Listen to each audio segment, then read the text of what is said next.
नमस्कार दोस्त, स्वागत है आपके YouTube चैनल आर्या जी के में मैं अजीत सिंह। दोस्त, आप लोगों को पता होगा कि कितना ही महत्वपूर्ण सेशन हम लोगों का चल रहा है। कल हम लोग किए थे चौहान वंश के पूरा भूमिका जान चुके हैं। चौहान वंश में कौन कौन सा शासक आए, चौहान वंश का स्थापना कैसे हुआ, चौहान वंश सबसे पहले कहाँ आए, कैसे इनका राज्य विस्तार हुआ, सभी बात को हम लोग जान चुके हैं। चौहान का स्थापना किसने किया, कब हुआ, कैसे हुआ, वासुदेव चौहान के बारे में पढ़े थे। फिर उसके बाद हम लोग अजय राज के पढ़े थे, अर्णु राज के बारे में पढ़े, विग्रह राज यानी विषम देव के बारे में पढ़े थे हम लोग। और इस तरह से हम लोग चौहान वंश का आधा टॉपिक कल खत्म कर चुके हैं। और आज क्या हमारा टॉपिक है, इस चौहान वंश का एकमात्र जो प्रतापी राजा उभर करके आते हैं वो आते हैं पृथ्वीराज चौहान। इनके बारे में आज हम लोग पढ़ेंगे। दोस्त, ऐसे पृथ्वीराज के नाम से इस वंश में पृथ्वीराज के नाम से दो और शासक आए थे, जिसे पृथ्वीराज 1 पृथ्वीराज 2 कहा जाता था। इनको पृथ्वीराज तृतीय बोला जाता है और शॉर्ट में तृतीय नहीं, पृथ्वीराज चौहान के नाम से जाने जाते हैं। क्यों कि इसके वंश जो पिछला जो शासक आए दो पृथ्वीराज राज के नाम से, वो कोई खास कार्य नहीं कर पाए, एकदम नॉर्मल शासक रहे, अयोग्य शासक रहे, इसलिए उनसे कोई खास क्वेश्चन नहीं पूछता है, नहीं के बराबर पूछता है। तो आज हम लोग पढ़ेंगे इस वंश का सबसे महत्वपूर्ण एवं प्रतापी राजा शासक जो बोलिए पृथ्वीराज चौहान के बारे में, जिसको पृथ्वीराज तृतीय के नाम से जाना जाता है। तो इस एक बात की गारंटी है, आप लोग इस वीडियो में मजे रहिए, इतना फुल मजा आएगा ना कि बोलिएगा आज तक मैं ऐसा कभी नहीं पढ़ा। चौहान वंश एक कहानी के माध्यम से आपको प्रस्तुत करने जा रहा हूं और आज इस वंश को एक कहानी के माध्यम से आपके दिमाग में घुसाने का 100% कोशिश करूंगा और समझाऊंगा। आप सिर्फ वीडियो में बने रहिए, लास्ट तक देखिए, समझाने की पूरी गारंटी मेरी है, भागिएगा मत। आप सही पढ़े थंबनेल पर एक कहानी के माध्यम से पूरी आपको समझाएंगे। तो चलिए टाइम को वेस्ट न करते हुए अपने क्लास को स्टार्ट करते हैं। सबसे पहले हम लोग जानेंगे पृथ्वीराज की भूमिका जान लेते हैं, फिर हम लोग आगे जानेंगे। पहले इसकी भूमिका की हम बात करें दोस्त, तो इसके बाद हम लोग पूरी तरह से कहानी के माध्यम से समझेंगे। पृथ्वीराज की भूमिका जानते हैं तो इसका जन्म यानी पृथ्वीराज का जन्म कब हुआ। तो दोस्त, पृथ्वीराज का जन्म हुआ था 1166 ईस्वी में, कहा, गुजरात में। पृथ्वीराज के जन्म 1166 ईस्वी के गुजरात क्षेत्र में इनका जन्म होता है। और इनका पिता के नाम पर तो पिता का नाम था सोमेश्वर। यही सोमेश्वर थे जिसे भीम सिंह ने हत्या किया था इनको। यही भीम ने हत्या किया था इस सोमेश्वर को, इनके पिता को। आगे हम लोग जानेंगे कैसे। माता के नाम पर बात करें तो इनके माता का नाम था कर्पूरी देवी। और इनके प्रधानमंत्री की बात करें, प्रधानमंत्री दोस्त, पृथ्वीराज चौहान ने 11 वर्ष की उम्र में अपने गद्दी को संभालते हैं। तो सोचिए कि 11 वर्ष का बच्चा क्या कर सकता है, लेकिन हाँ इसने किया है। क्या किया है, इसने सहयोग किया है। जो इनके देखभाल करने वाले हैं, बताने वाले थे, जो गुरु थे, जिनके प्रधानमंत्री बोला जाता है, वही है कैलाश, जिसे कैमाश के नाम से भी जाना जाता है। और इनका प्रधानमंत्री बचपन का गुरु, देख रेख करने वाला, सब चीज बताने सिखाने वाला यही थे। 11 वर्ष की उम्र में जब गद्दी संभाला पृथ्वीराज चौहान ने, तो यही उनके साथ दिए थे प्रधानमंत्री कैलाश। यदि इनकी सेना की बात किया जाए तो सेनापति थे जिनका नाम था भुवन केमतल, इनकी सेनापति थे। इनके दरबार में यानी पृथ्वीराज चौहान के दरबार में बहुत ही इतिहास के प्रमुख एवं बहुत विद्वान रहते थे। एक कवि जिनका नाम हर कोई जानता है, जिनका नाम है चंद्रबरदाई। यानी पृथ्वीराज चौहान के दरबार में जो रहते थे कवि, जिनका नाम था चंद्रबरदाई। चंद्रबरदाई किसके दरबार में रहते थे, तो पृथ्वीराज चौहान के दरबार में। यदि एक और क्वेश्चन पूछता है, चंद्रबरदाई तो इनका नाम था ही, लेकिन बचपन का नाम कुछ और था। यानी चंद्रबरदाई क्या जो वास्तविक नाम पूछे या बचपन के नाम पूछे तो उसका नाम था पृथ्वी भट्ट। क्या, पृथ्वी भट्ट। देखिए, यानी चंद्रबरदाई का मूल नाम बोलिए, वास्तविक नाम बोलिए, या बचपन का नाम बोलिए, पृथ्वी भट्ट था। चंद्रबरदाई ने अपने इस वंश को देखते हुए एक बहुत ही अच्छा एक पुस्तक की रचना किए हैं। उस पुस्तक में पृथ्वीराज के बारे में हर चीजों जो जानकारियां मिलती है। उस पुस्तक के नाम की बात करें तो उस पुस्तक का नाम है पृथ्वीराज रासव, यानी इन्हीं के नाम पर उस पुस्तक का नाम है। तो देखिए, चंद्रबरदाई की रचना क्या है, पृथ्वीराज रासव। दोस्त, बात ऐसी है जो कि आगे हम पूरा कहानी समझाएंगे आपको, तो पूरा समझ में आ जाएगा कि क्या बात है। दोस्त बात ऐसी है कि इस जब पुस्तक को चंद्रप्रलाई लिख रहे थे पृथ्वीराज रासो, तो पुस्तक पूरी मतलब ये लिख करके पूरी तरह से तैयार नहीं हुआ था, तब तक इनकी मृत्यु हो जाती है।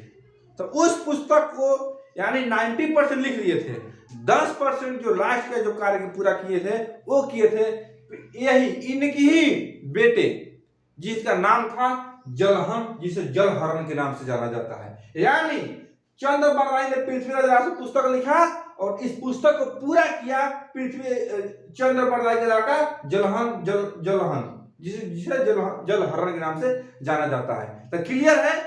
पूछेगा पृथ्वीराज रासो किसके द्वारा लिखा गया है, तो बिल्कुल चंद्रप्रलाई द्वारा। ये डीपली जानकारी लास्ट में हमने पूरा किया है।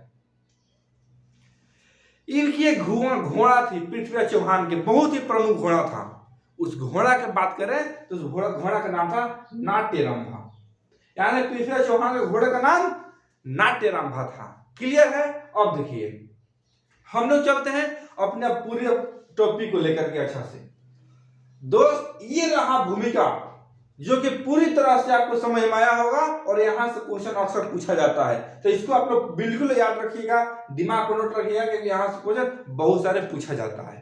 अब हम लोग चलते हैं मेन, देखते हैं सत्ता, जहां से पृथ्वीराज चौहान ने अपने सत्ता को संभालते हैं, वहां से पूरा अपने राज्य प्रशासन को देखते हैं। दोस्त ये रहा हमारा राजस्थान का क्षेत्र, जो कि कल मैं ऑलरेडी बता चुका हूं कि चौहान ने सबसे पहले राजस्थान में आए थे। राजस्थान में सांभर झील के स्टार्टिंग में, वहां से पूरा राजस्थान में फैल गए हैं। तो ये हमारा हुआ लगभग राजस्थान का भाग रहा। यदि राजस्थान की बात करें तो बीचों बीच एक यहाँ एक जगह है, यहाँ पे एक जगह है, जो जगह का नाम है अजमेर। और यही अजमेर से पृथ्वीराज चौहान बोलिए या पृथ्वीराज तृतीय बोलिए, यहां से शासन कर रहे हैं। यानी राजस्थान के अंदर एक जगह है अजमेर, वहां से पृथ्वीराज चौहान ने अपने पूरा सत्ता को संभाल चुके हैं और शासन कर रहे हैं। दोस्त यदि बात करें पृथ्वीराज चौहान के शासन काल की, तो इस शासन काल 1177 से लेकर के 1192 ईस्वी तक शासन किए हैं। एक बात समझ में आपको आ रहा है? जन्म देखिए 1166 में, गद्दी कब से बैठा भाई? 1177 में, यानी 66 से 77 के बीच के अंदर करे तो 11 वर्ष का, 66 76 177 यानी 11 वर्ष का अंतर है। यानी 11 वर्ष की उम्र में ये चौहान ने अपने गद्दी को संभाले हैं और पूरी तरह से सत्ता चल रही है, बहुत अच्छा से संभाल रहे हैं, चला रहे हैं। तो उसके बीच में ही ये घटना होता है। क्या घटना होता है? ध्यान से देखिए। राजस्थान के बाहर से बात करें, ऊपर भाग से, तो एक नदी गुजरती है यहां से एक नदी गुजरती है ऐसे करके, जिस नदी का नाम है सतलज नदी के नाम से जाना जाता है। सतलज नदी के नाम से जाना जाता है। यहां से एक नदी निकलती है। दोस्त वो घटना है 1182 ईस्वी के, 1182 ईस्वी की एक घटना होती है। घटना क्या होती है कि राजस्थान के जो शासन चल रही है पृथ्वीराज चौहान का, यहाँ पे भटानक जनजाति का यहाँ पर आक्रमण होता है। कहां पे? यहां से एक निकल करके आती है, यहां से जनजाति निवास करती है, जिसे भटानक जनजाति कहते हैं। भटानक जनजाति यहाँ पर निवास करती है और यहाँ से भटानक जनजाति ने यहाँ पे पृथ्वीराज चौहान पे यहाँ पे अजमेर में आक्रमण करने की कोशिश करती है। इस बात को जब पृथ्वीराज चौहान को जब पता चला कि भटानक जनजाति का आक्रमण हो रहा है हमारे अंदर, 1182 ईस्वी की बात है, तब पृथ्वीराज चौहान ने क्या किया? अपने सेना, बहुत ही महत्वपूर्ण सेना थी, लगभग 1.5 लाख सेना था इनके पास, लगभग बात करें तो। इसने क्या किया कि उसी टाइम आदेश दिया अपने सेनाओं को कि जाओ और वहां पे भटानक जनजाति का आक्रमण हो रहा है, और पूरा आदेश दिया कि जाओ और जाकर दिखा दो हमारी वीरता और देख ले कि क्या है यहाँ इनका सत्ता और शासन। और पृथ्वीराज चौहान की सेना आती है और इतना मारती है भड़ाना जनजाति को कि मारते मारते भगा कर ले चल जाती है सतलज नदी के क्षेत्र में और भगा देती है। पृथ्वीराज चौहान के सेना ने इसे मार करके भगा देता है, और जब मार कर भगा कर वापस आ रहा है तो दोस्त यहाँ पर एक क्षेत्र है, यहाँ पे एक क्षेत्र है जिसका नाम है महोबा।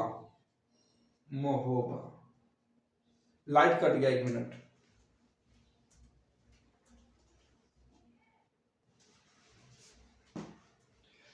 फिर थोड़ा लाइट चला गया था, इन्वर्टर चालू है के लिए, कोई बात नहीं, क्लास चलेगा।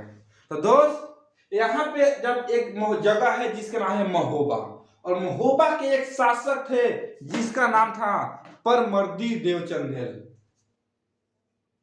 नाम था उनका परमर्दी।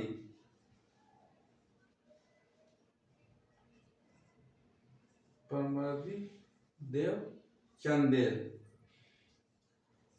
महोबा के एक शासक थे जिसका नाम था परमर्दी देवचंदेल।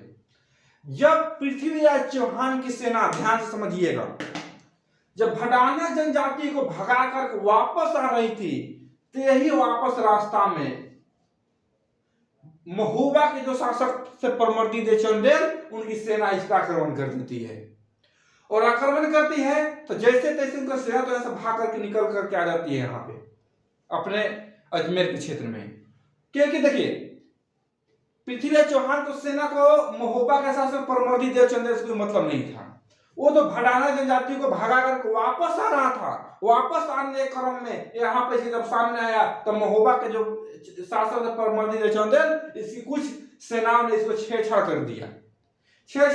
लेकिन किसी तरह बच करके लोग आगे अजमेर में, और अजमेर में आकर के उनकी सेना इस बात को बताती है कि जब हम लोग वापस आ रहे थे तो महोबा के जो शासक थे परमर्दी देवचंदेल, उसने क्या किया कि हम लोगों के साथ छेड़छाड़ किया, दुर्व्यवहार और गलत काम किया। इस बात को जब पृथ्वीराज चौहान को पता चलता है तो बोलते हैं कि ठीक है, इस बार या आर या पार की लड़ाई होगी, चलो देखते हैं कि क्या औकात है परमर्दी देवचंदेल का। और वापस यहाँ से लोग आता है और यहाँ पे इसका युद्ध होता है। युद्ध होता है यहाँ पे इसका, जिसे महोबा का युद्ध के नाम से जाना जाता है। महोबा का युद्ध है। महोबा का यहाँ से ये आता है, यहाँ से ये आता है, और यहाँ पे इस मैदान में युद्ध होता है जिसे महोबा का युद्ध के नाम से जाना जाता है। महोबा का युद्ध कब हुआ? 1182 ईस्वी। ये 1182 ईस्वी घटना है जिसे महोबा का युद्ध हुआ दोनों के बीच में। एक और रोचक बात बता रहा हूं, ये परमर्दी देवचंदेल है ना, इनके पास 2 वीर रहते थे, वीर योद्धा। यदि उनका योद्धा का नाम करें तो एक का नाम था आल्हा, एक का नाम था आल्हा और दूसरा का नाम था उदल। आल्हा और उदल दोनों परमर्दी देवचंदेल के सेनापति के नाम रूप में काम करते थे। और यही आल्हा और उदल ने, जब दोनों को युद्ध हुआ तो आल्हा और उदल यहाँ से नेतृत्व कर रहे थे और इधर से पृथ्वीराज चौहान नेतृत्व कर रहे थे। और 1182 से महोबा का युद्ध हुआ, और उस युद्ध में आपको बता दे कि आल्हा और उदल वीर गति को प्राप्त हो जाते हैं, यानी यहाँ मारे जाते हैं, और यहाँ पे परमर्दी देवचंदेल ने इस युद्ध को हार जाता है। दोस्त, वीर तब वीर होता है, लेकिन यही बात सच है कि आपको पता होगा कि रिकॉर्ड बनते हैं तोड़ने के लिए। हर वीर के ऊपर वीर होते हैं, हर योद्धा के ऊपर योद्धा होते हैं। भले ही आल्हा उदल वीर थे, लेकिन भारी पड़ गए पृथ्वीराज चौहान, और इसे दोनों ने इस युद्ध में मारेगा, और अंततः परमर्दी देवचंदेल की हार हो जाती है, और यहाँ पर पृथ्वीराज चौहान जीत जाता है, और यहाँ पर महोबा में भी इनका कुछ कब्जा हो जाती है। दोस्त, ये जब घटना होती है तो दूसरी बात आपको बता रहे हैं। यहां तक आपको समझ में आ गया? अब देखिए, बने रहिए वीडियो में। कैसे पढ़ाई होती है आपको हम बता देते हैं। कैसे नहीं समझ में आएगा दोस्त?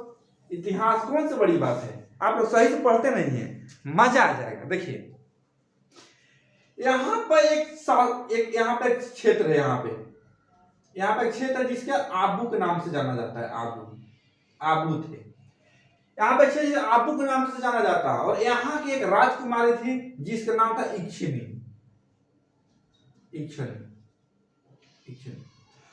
आबू की राजकुमारी थी जिसकी नाम था इक्षिणी, और इक्षिणी की मात्र 3 वर्ष की उम्र में बाल विवाह हो जाती है। और किससे होता है? भीमदेव से। भीमदेव से।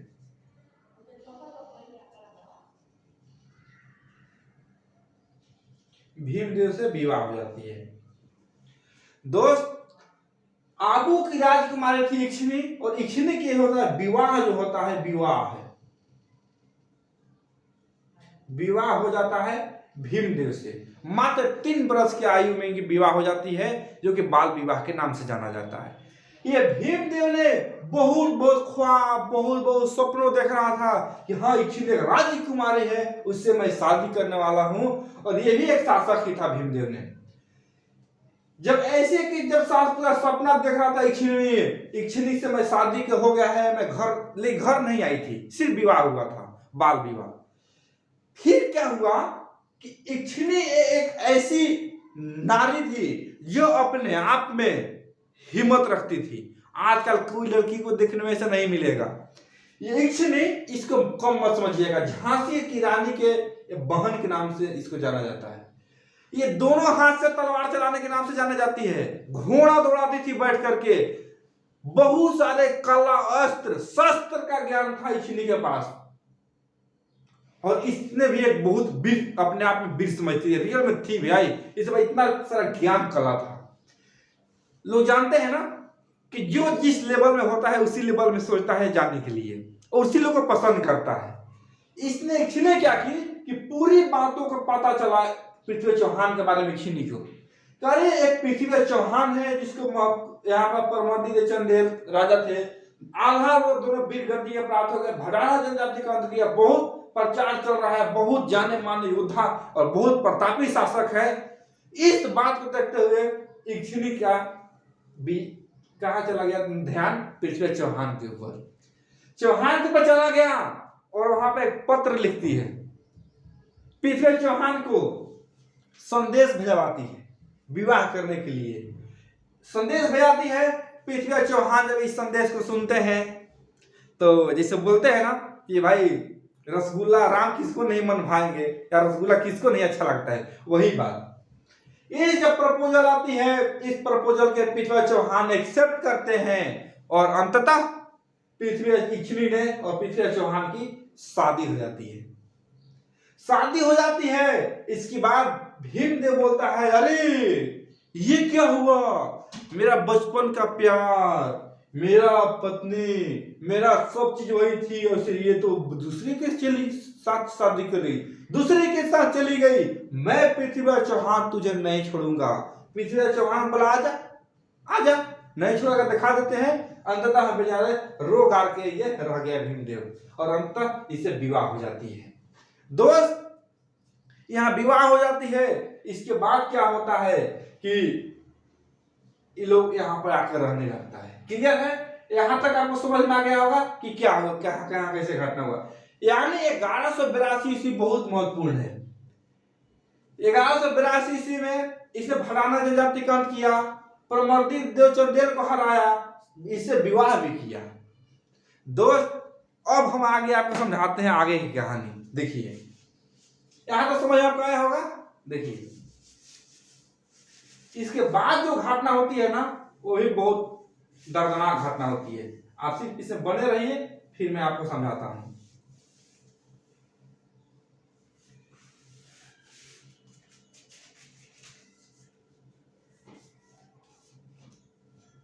चलिए देखिए, अब आपको हम समझा रहे हैं आगे की कहानी इसका।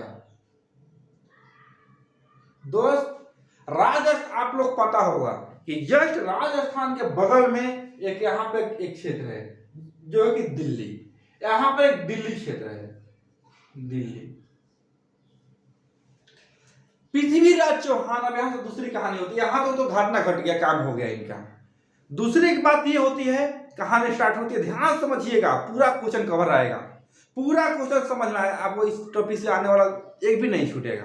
देखिए, एक यहाँ पर क्षेत्र पड़ता है जिसको दिल्ली के नाम से जाना जाता है। पृथ्वीराज चौहान का कुछ इंपॉर्टेंट काम के कारण, कुछ ऐसा इंपॉर्टेंट, बहुत सारा कुछ काम के कारण एक पार्टी फंक्शन जो कि दरबार टाइप आयोजित हुआ दिल्ली में, और वहां पर दिल्ली में पृथ्वीराज चौहान को जाना था। तो आज ऐसा तो था नहीं कि अपना गाड़ी उठाए और बस सिर्फ दिया चल दिया, उससे भी नहीं है, ज्यादा दूर है तो ट्रेन पकड़नी है, और उसमें से ज्यादा दूर है तो फ्लाइट पकड़ेंगे चले जाएंगे। लेकिन उस टाइम कुछ तो था नहीं, सिर्फ एक ही साधन था, या तो पैदल जाओ और नहीं तो जाना है तेजी से तो घोड़ा से जाओ। पृथ्वीराज चौहान यहाँ से अपना घोड़ा दौड़ाते हैं और आ जाते हैं दिल्ली। जब दिल्ली आते हैं, प्रोग्राम फंक्शन में जब अटेंड करते हैं दिल्ली में, तो दिल्ली में जब अटेंड करने के बाद यहाँ पर एक खूबसूरत एक लड़की भी आई थी। बहुत सारी लड़कियां आई थी, लेकिन एक बहुत खूबसूरत लड़की आई थी, और उस लड़की को पता था कि यहाँ जो बैठे हैं ये पृथ्वीराज चौहान है। और वो दोनों लड़की था, वो पृथ्वीराज चौहान, दोनों के बीच में आपसी अटैक हो गया।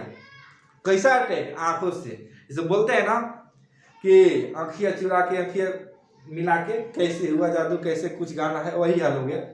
अब दोनों में कुछ बातें चीतें चलने लगी।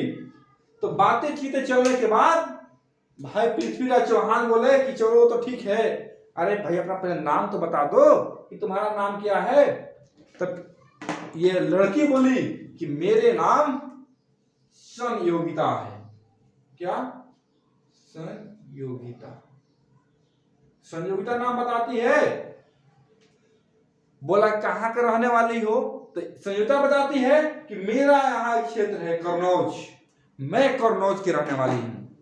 संयोगिता बोलती है कि मैं कन्नौज के रहने वाली हूँ, ये बताती है। ये बोला पृथ्वीराज चौहान कि अरे कन्नौज में भी मेरा एक संपर्क है, वहां पर मेरा एक मौसेरा भाई रहता है, लेकिन बात क्लियर नहीं हुआ। तो बोले कि हाँ होगा। तो यहाँ पर बोला पृथ्वीराज चौहान कि वहां पर एक मेरा मौसेरा भाई रहता है। तो संयोगिता बोली कि मेरे भी पापा बोलते हैं कि मैं उनका भी कोई यहाँ पे अजमेर में भाई रहता है। तो चलो रिश्ता होती रहती है। दोनों के बीच में यहाँ हो गए पृथ्वीराज चौहान और ये हो गई संयोगिता। दोनों के बीच में बहुत ज्यादा प्रेम हो गया, एक दूसरे से बहुत ज्यादा प्यार हो गया। और जब यहाँ पृथ्वीराज चौहान दिल्ली गए थे, यहाँ से दिल्ली गए थे, तो अपने जो दरबारी के पीछे चंद्र बरदाई को बता करके गए थे कि देखो मैं 2 दिन के लिए किसी काम से मैं दिल्ली जा रहा हूं। और जब प्यार हो गया इनको, तो एक हफ्ता बीत गया, मैंने 7 दिन बीत गया। यहां से बोला चंद्र बरदाई, कहे साहब महोदय बोले थे प्रभु कि मैं 2 दिन में वापस आ जाऊंगा, 1 हफ्ता हो गया, कर क्या रहे हैं? आज जैसा तो था नहीं, फोन कर दिया, हाँ ठीक है भाई, उस टाइम ऐसा था नहीं। चंद्र बरदाई वापस जाते हैं दिल्ली में देखने के लिए। जब जाकर जाते हैं दिल्ली में, वहां पहुंचते हैं तो देखते हैं कि पृथ्वीराज चौहान किसी लड़की के साथ बैठे हैं और बातें चीतें चल रही है। जाते हैं चंद्र बरदाई, बोलते हैं प्रभु प्रभु, अरे आपका 2 दिन के लिए बोलकर आए हैं, और वहां बहुत सारी आपका जो प्रजा जो पब्लिक आपका इंतजार कर रही है, चलिए। वहां से पृथ्वीराज चंद्र बरदाई ने पृथ्वीराज चौहान को दोनों साथ को लेकर के यहाँ अजमेर आते हैं। आ जाते हैं अपने यहाँ, संयोगिता अपने यहाँ कन्नौज चली जाती है। और कन्नौज की संयोगिता कौन थी? तो कन्नौज की एक राजा था जिसका नाम था, बता दूं, जयचंद। जिसका नाम था जयचंद गढ़वाल के नाम से जाना जाता है, गढ़वाल। कन्नौज का राजा था जिसका नाम था जयचंद गढ़वाल, उसी की लड़की थी संयोगिता। यानी कन्नौज के राजा जयचंद गढ़वाल और इसी की लड़की थी संयोगिता, और संयोगिता का प्रेम हो गया है किससे? पृथ्वीराज चौहान से। अब संयोगिता कन्नौज जाती है और जाकर के बोलती है कन्नौज जयचंद गढ़वाल से कि पिताजी सुनिए, या तो मैं इस जिंदगी में शादी करूंगी ही नहीं करूंगी, करूंगी तो मात्र और मात्र पृथ्वीराज चौहान से, नहीं तो मैं अपने जिंदगी विवाह नहीं करूंगी। इस बात को जब पता चलता है जयचंद को, तो आग बबूला हो जाता है। कैसे? देखिए, यहां पर कन्नौज के राजा जयचंद गढ़वाल, अजमेर के शासक पृथ्वीराज चौहान, और दोनों आपस में मौसेरा भाई हुआ करते थे। यानी कि जयचंद हो गया और ये पृथ्वीराज चौहान दोनों आपस में मौसेरा भाई लगते थे। ये बोला जयचंद तू पागली है क्या? जयचंद बोला संयोगिता से तू पगली है, तेरा रिश्ता में चाचा लगेगा। बोला का चाचा भाचा कुछ भी लगो, मेरे कोई मतलब नहीं है, मैं तो उसे प्रेम करती हूँ और मैं उसे विवाह करना चाहती हूँ, कीजिएगा तो ठीक है, तो मैं जिंदगी विवाह नहीं करूंगी। इस बात को जब जयचंद गढ़वाल को पता चलता है तो जयचंद सोचता है कि इससे अच्छा, और जयचंद और इसमें पृथ्वीराज चौहान में दोनों पड़ता नहीं था, आपस कांटे का टक्कर चलता था। और एक और दूसरे घटना तो और हो गया, जैसे बोलते हैं ना कि एक तो आग जल रहा है उसमें घी डाल दो, वही हाल हो गया। एक टक्कर दूसरे में संयुक्ता घी डाल दी। जयचंद ने क्या सोचा कि ऐसा क्या ना कर दूं कि ना रहे बांस और ना बजे बांसुरी। सबसे अच्छा कि विवाह करना चाहती है ना, एक मिनट लाइन पर लीजिएगा। वो बोलता है कि विवाह करना चाहती है ना, सोचा है कि सबसे पहले इसका मैं विवाह बात है तो सबसे पहले कि मैं इसका विवाह कर देता हूं, विवाह कर देता हूं तो ना रहेगी ना होगा काम। एक मिनट लाइन पर रहिएगा, लाइन चला गया उधर।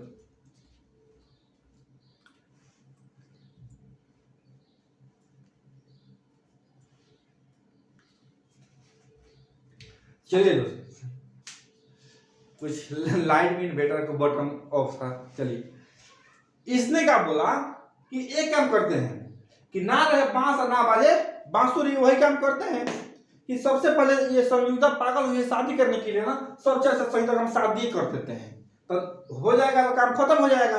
आजकल भी लोग देखते हैं कोई लड़की बिगड़ जाती है ना तो घर वाला क्या करता है कि जल्दी इसको शादी कर दो, जल्दी कर दो ताकि अपने चले जाए। आज भी होता है, ऐसा नहीं करना चाहिए, क्योंकि बहुत सारे इसके रीजन निकलते हैं। दोस्त इसके मैटर में बाद में बात करेंगे। जयचंद ने क्या किया कि इसको बात को रखते हुए संयोगिता का शादी करने का फुल तैयारी कर दिया, और तैयारी कर दिया। और पहले की शादी कैसे होता था आप लोग सुने होंगे, स्वयंवर रचा जाता था, सीता का भी शादी स्वयंवर ही रखा गया था। जयचंद गढ़वाल ने एक स्वयंवर रखा। स्वयंवर क्या होता है समझा रहा हूं, देखिए। एक ऐसे ही इनका कुछ होता है, दरबार लगता है, स्वयंवर रखा जाता है, और यहाँ पे चारों तरफ ऐसे ऐसे राजा बैठते हैं, ऐसे ऐसे राजा बैठते हैं, ऐसे चारों तरफ राजा बैठते हैं, और लड़की आएगी यहाँ पे और चारों तरफ घूमेगी, और जो राजा उसको पसंद आएगा आ जाएगा, उसके माला में गला, उसके गले में माला डाल देगी, तो इसका मतलब क्या, उसी से उसका विवाह होगा। तो जयचंद ने एक स्वयंवर रखा, और स्वयंवर में सारे राजाओं को आमंत्रित किया अपने लड़की का विवाह करने के लिए। लेकिन एक रोचक बात कि स्वयंवर में जयचंद सभी राजाओं का आमंत्रित तो किया, लेकिन जो पृथ्वीराज चौहान थे अजमेर के शासक, इनको इसने निमंत्रण ही नहीं दिया। अब सोचिए कि पृथ्वीराज इतना महान शासक, अब बिना निमंत्रण के जाएंगे भाई, कोई नहीं जाएगा। तो इसने क्या किया कि निमंत्रण ही नहीं दिया पृथ्वीराज चौहान को। इसने बोला कि ठीक है भाई, कोई बात नहीं, निमंत्रण नहीं दिया। इस बात को पता चलता है चंद्रप्रदाई को कि चंद्रप्रदाई जो दरबारी कवि थे पृथ्वीराज चौहान की, कि जयचंद गढ़वाल ने एक स्वयंवर रखा है संयुक्ता की शादी करने के लिए, और उस स्वयंवर में पृथ्वीराज चौहान का निमंत्रण नहीं है और संयुक्ता की शादी हो रही है। इस बात को जब पता चलता है पृथ्वीराज चौहान को, तो ये क्यों रुकने वाले हैं भाई, बोला ठीक है देखते हैं। लेकिन जयचंद गढ़वाल ने बहुत गलत काम कर दिया। क्या कर दिया कि एक तो पृथ्वीराज चौहान को बुलाया नहीं, और एक तो बुलाया नहीं, और दूसरे में क्या किया कि जो यहाँ स्वयंवर जो गेट यहाँ था, गेट स्वयंवर जो यहाँ गेट था ना, गेट यहाँ पे गेट था, गेट पे एक पुतला बना दिया, पुतला इसे बनवा दिया, पुतला पुतला इसे बनवा दिया, ऐसे जो भी हो यहाँ पे पुतला बनवा दिया, और पुतला बना दिया। और पता है किसका पुतला था, वो पुतला था पृथ्वीराज चौहान को। यहां ने पृथ्वीराज चौहान का आमंत्रित नहीं दिया, और अपने गेट पर एक पुतला बना के द्वारपाल के रूप में खड़ा कर दिया। अब सोचिए, फिर लाइट चला गया, क्या हो गया इसे?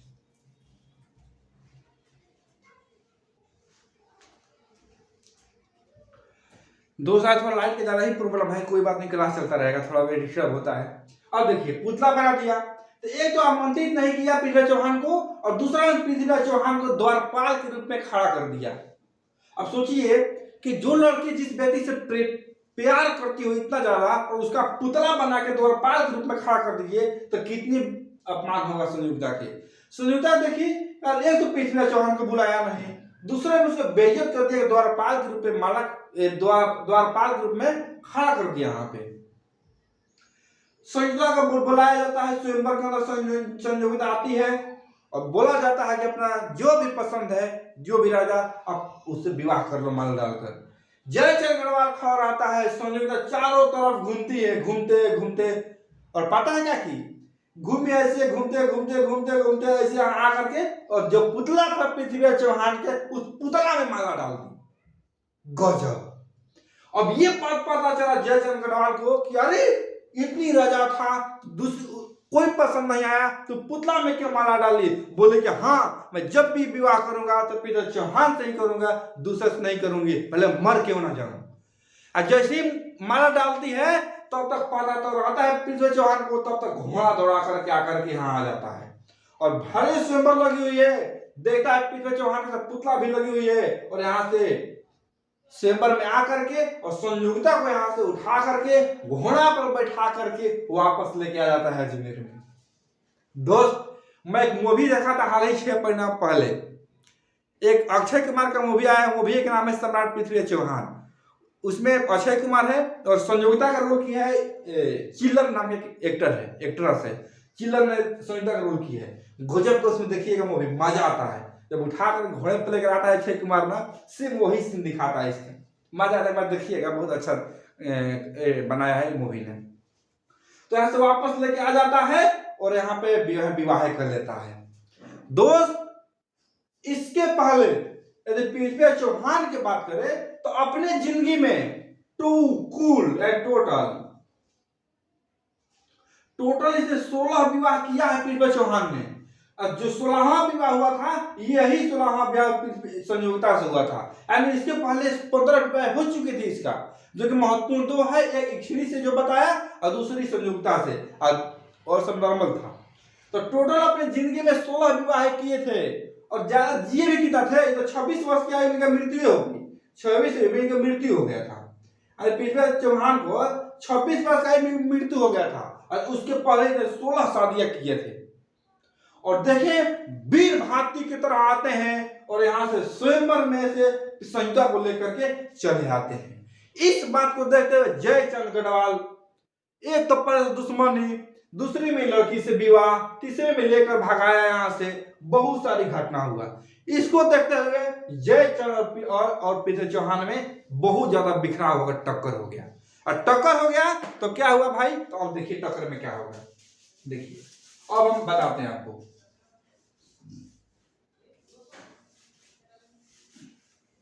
तो टक्कर दोनों में हो गया। तो देखिए, पृथ्वीराज चौहान के पास तो बहुत ज्यादा सेना था। अब उतना ज्यादा सेना में तो ये जयचंद कुछ कर नहीं पाएगा। तो जयचंद ने एक दिमाग लगाया, बोला कि पृथ्वीराज चौहान के पास बहुत ज्यादा सेना है तो कोई बात नहीं, इसने दिमाग लगाया। दिमाग क्या लगाया, तो एक इधर के गौर प्रदेश यानी गजनी के रहने वाला था गौरी। जयचंद लिखते हैं,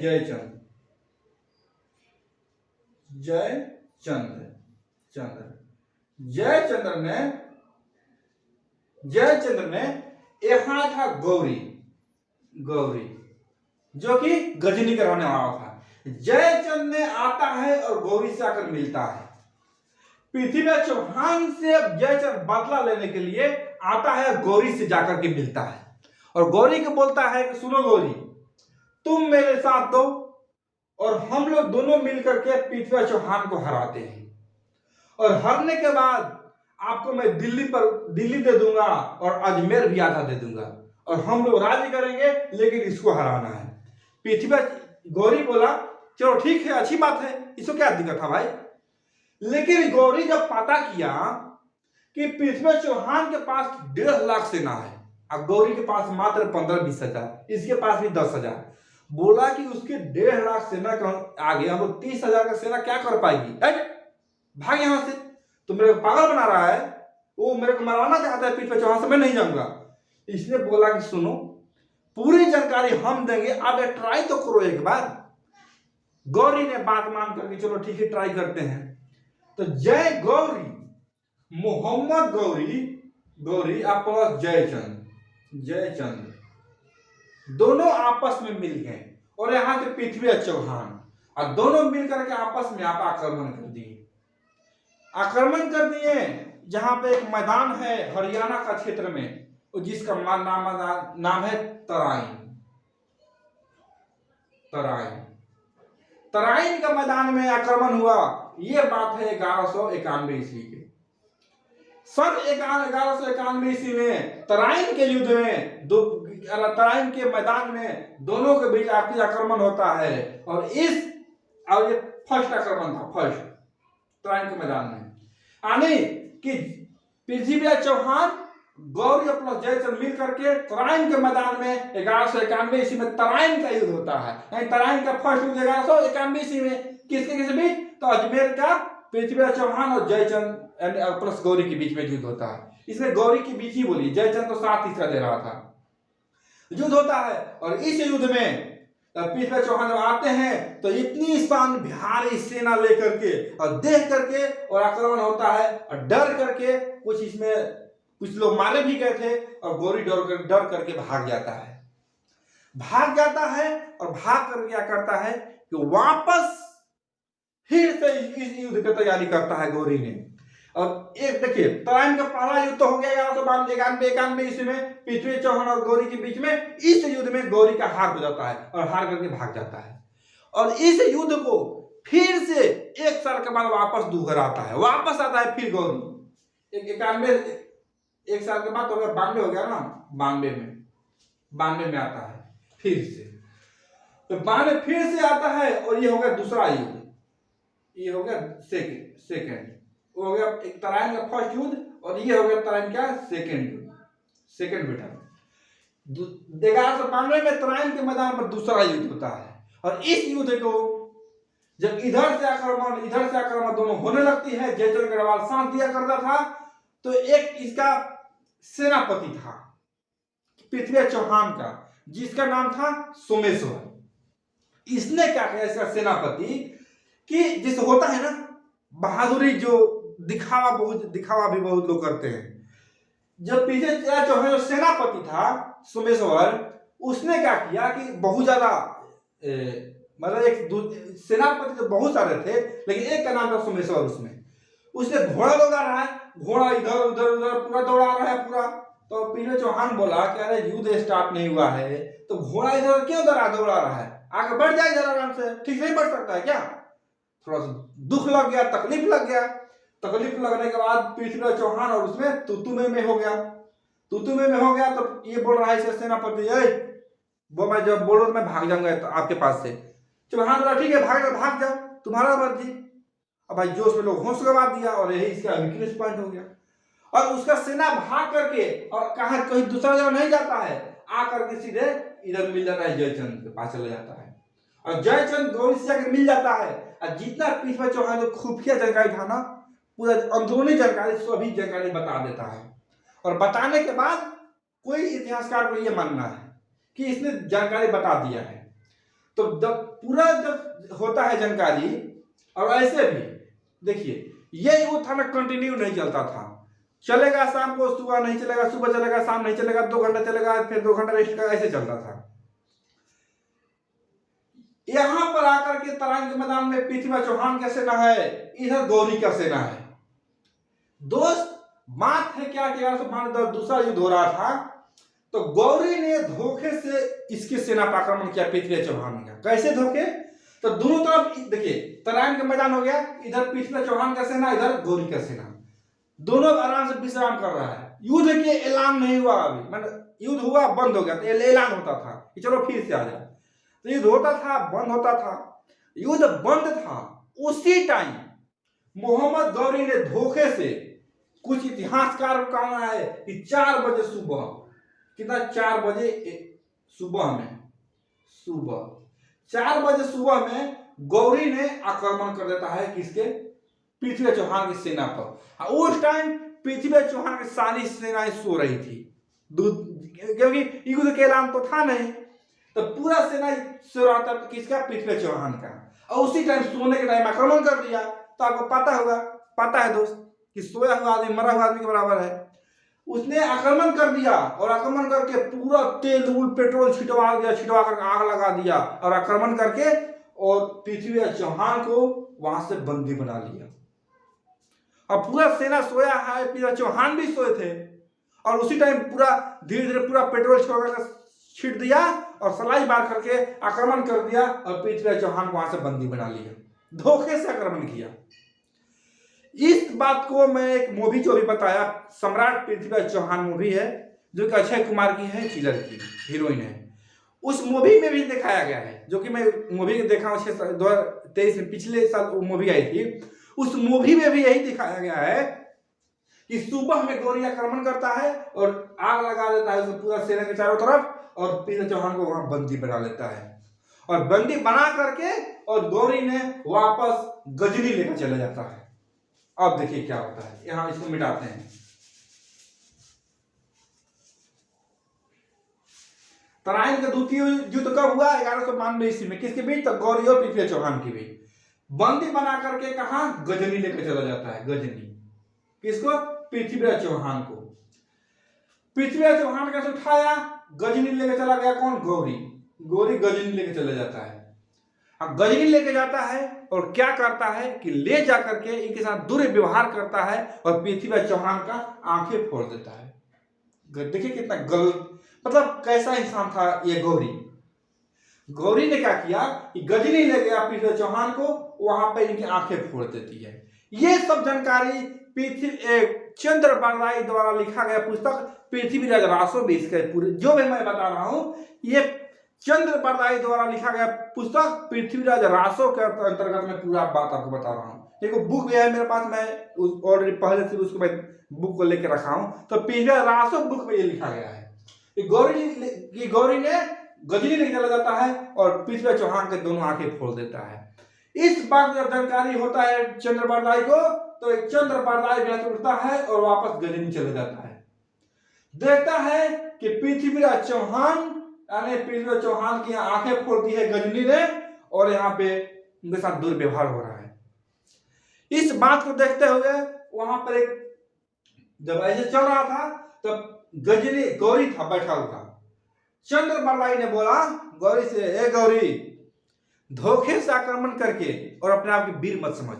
वीर होता है जो सामने सामने वार करता है, पीठ पर वार नहीं करता है। और अभी भी पृथ्वी चौहान को अभी भी इतना है इनके पास काबिलियत कि सामने सामने वार करो, अभी भी आपको हरा देंगे। बोला कैसे, तो बोला चंद्र बरदाई ने कि पृथ्वी चौहान ने शब्द भेदी बांध चलाते हैं। शब्द भेदी बांध का मतलब ये हुआ दोस्त कि शब्द मतलब बोलना, भेदी मतलब भेद और बांध, यानी शब्द को भेद को देख करके आप मैंने समझिए शॉर्ट में कि आप आवाज के अनुसार बांध चलाते थे। आंख बंद है और कोई आवाज आएगा ना, तो उस आवाज पर भी वो बांध चलाएगा तो आदमी को लग जाएगा। शब्द भेदी बांध उसको कहते हैं, यानी बिना देखे सिर्फ आवाज को सुन करके बांध चलाना, वो होता है शब्द भेदी बांध। और हमारे भारत में अभी तक मात्र 2 ही व्यक्ति थे जो कि शब्द भेदी बांध चलाते थे। कौन 2 व्यक्ति, तो एक तो हो गया पृथ्वी चौहान और दूसरे थे राजा दशरथ, जो कि आप देखे होंगे रामायण में, ऐसे भी पढ़ आप सुने होंगे कि जब श्रवण की कहानी में, जब श्रवण अपने माता पिता को उनकी जब तालाब से जब जल लेने गया था, तो जल में जल की आवाज सुन करके दशरथ को लगा कि कोई हिरण के पानी पी रहा है, और आवाज जल की आवाज सुनकर जब तीर मारे तो श्रवण को लग गया था आवाज से केवल, और श्रवण ने गिर गए थे। शब्द भेदी बांध चलाते थे दशरथ, और वही है यहाँ पृथ्वी चौहान। 2 ही व्यक्ति थे जो कि यहाँ पे शब्द भेदी बांध चलाते थे। गौरी बोला कि ठीक है, जब शब्द भेदी बांध चलाते हैं तो मैं देखना चाहता हूं कि कैसे शब्द भेदी बांध चलाते हैं, दिखाना मेरे को। बोला ठीक है, इनके हाथ में तीर धनुष दिया जाए। पृथ्वी चौहान के हाथ में तीर धनुष दिया गया और सामने गजन मोहम्मद गौरी एक कुर्सी पर बैठा हुआ है, और सामने यहाँ पे पृथ्वीराज चौहान है। पृथ्वीराज चौहान सामने पृथ्वीराज चौहान, सामने यहाँ पर गौरी बैठा हुआ है और यहाँ से इनको तीर मारना है। उसी के बीच में ये पूरा देख रहे थे चंद्रबरदाई, और चंद्रबरदाई देखा कि पृथ्वीराज चौहान ने वहां सामने गौरी बैठा हुआ है और इनकी आंखें फूटी हुई है पृथ्वीराज चौहान का, तो कैसे मारेंगे। तब चंद्रबरदाई ने एक दोहा बोलते हैं पृथ्वीराज चौहान को, एक दोहा बोलते हैं कौन, चंद्रबरदाई पृथ्वीराज चौहान को, और उस दोहे को सुन करके पृथ्वीराज चौहान को बाण गौरी को बाण मारते हैं पृथ्वीराज चौहान। और दोहा क्या था, दोहा भी याद है। चंद्रबरदाई ने बहुत अच्छा दोहा बोला, देख करके अंदाज से बोला कि 4 बांस 24 से गज, अष्ट दिग्गज प्रमाण, ताव पर बैठे सुल्तान, ना चुके चौहान। इसका मतलब कि बोला कि 4 बांस 24 गज, यानी 4 बांस 24 गज की दूरी पे है, अष्ट दिग्गज प्रधान, अष्ट दिग्गज यानी 8 इंच ऊपर, 4 बांस 24 की दूरी पर 8 इंच ऊपर, ताव पर बैठा सुल्तान, यानी उस ऊपर सुल्तान बैठा हुआ है, और ना चुके चौहान। बता दिया। दोहा फिर सुनिए, 4 बांस 24 से गज, अष्ट दिग्गज प्रमाण, ताव पर बैठे सुल्तान, न चुके चौहान। ये था। और सुन करके पृथ्वीराज चौहान जब बाण मारते हैं तो सीधा जाकर के गौरी के छाती में लगता है और वहां पे आके गिर जाता है। अब देखता है, देखिए कुछ लोगों का कहना है कि पृथ्वीराज चौहान जब बाण मारते हैं गौरी को तो गौरी की मृत्यु हो जाती है, लेकिन कुछ इतिहासकारों का कहना है कि नहीं, मृत्यु नहीं हुआ है, केवल घायल हुआ है। और जी दोस्त, मैं आज भी बोलता हूं कि गौरी मरा नहीं था, वो बाण लग गया, वो घायल होकर गिर गया था। समझे। फिर क्या हुआ कि सोचिए, गौरी के जब तीर लग गया तो क्या पृथ्वीराज को छोड़ेगा सब उसका सेना, और क्या चंद्रबरदाई को छोड़ेगा सेना। एक तो आंख फोड़ दिया था। चंद्रबरदाई ने सोचा कि अब तो हम लोग को छोड़ेगा नहीं, क्योंकि और आंख फोड़ दिया है कि लोग छछना करके, यानी धीरे धीरे से तड़पा करके जान लेगा हम लोगों को। तो तड़पा करके मरने से अच्छा है कि ही बार मर जाओ। तब चंद्रबरदाई ने चाकू से एक चाकू मारते हैं पृथ्वीराज चौहान को और एक चाकू मारते हैं अपने को, और दोनों वहीं पे मर जाते हैं। चंद्रबरदाई कहा था कि तड़पाने से अच्छा है कि ही बार मर जाओ, और दोनों वहां पर मर जाते हैं। नहीं मरते तो रियल में तड़पा करके वो लोग सब मारता। और यहाँ पर मोहम्मद गौरी गिर जाता है, घायल हो जाता है, क्लियर है। और यहाँ पृथ्वीराज चौहान की मृत्यु हो जाती है और यहाँ पे इनकी सत्ता यहाँ तक समाप्त हो जाती है। फिर क्या होता है, अभी खत्म नहीं हुआ है दोस्त। अब देखो क्या होता है, अभी तो मजा आएगा, सुनिए ना अभी क्या होता है। जब यहाँ पर गौरी यहाँ पर जीत जाता है, इसके बाद 2 साल के बाद फिर एक युद्ध होता है, वापस आता है गौरी। कहाँ, कन्नौज में। यहाँ है कौन, कन्नौज, जहां के राजा थे जयचंद गढ़वाल, जहां राजा जयचंद गढ़वाल। मोहम्मद गौरी वापस आता है, गौरी वहां से वापस आता है, कन्नौज क्षेत्र में वापस आता है। और बात है ये 1194 के, 1194 के। और एक मैदान है जिसको चंदावर के नाम से जाना जाता है, चंदेरी भी लोग बोलते हैं, चंदेरी चंदावर भी बोला जाता है, चंदावर भी इसको बोलते हैं कोई,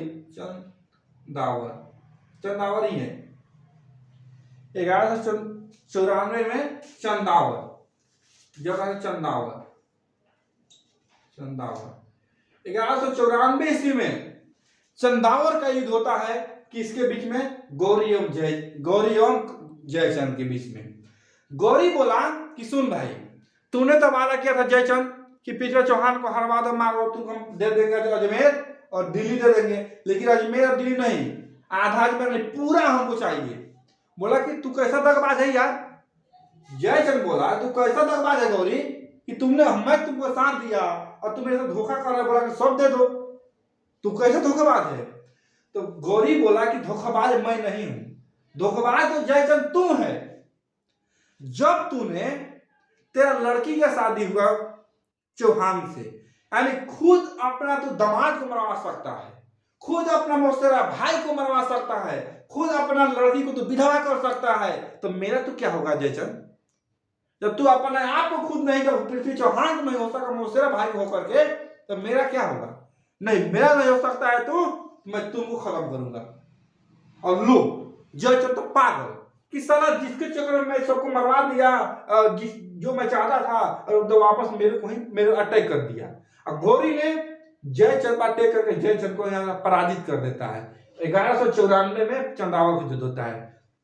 तो सोचिए, जब 1192 में जब वहां पर जब पृथ्वीराज चौहान के बाण से जब मोहम्मद गौरी मर जाता, तो चंदावल युद्ध करने कैसे आता? तो इसे मारा नहीं था, घायल था, वापस घायल होगा, ठीक हो गया, तो चंदावल का युद्ध हुआ 1194 ईस्वी में। आया और जयचंद गढ़वाल को हरा दिया और पूरा यहाँ पे सत्ता अपना कब्जा में ले लिया गौरी, और यहीं से मुस्लिम सत्ता का स्टार्ट करता है। और हमारा भारत में मुस्लिम सत्ता पहले से भी तो था ही, और यहाँ से अपना पूरा साम्राज्य को मुस्लिम सत्ता को बढ़ावा देता है और यहाँ पर पूरा आक्रमण करता है।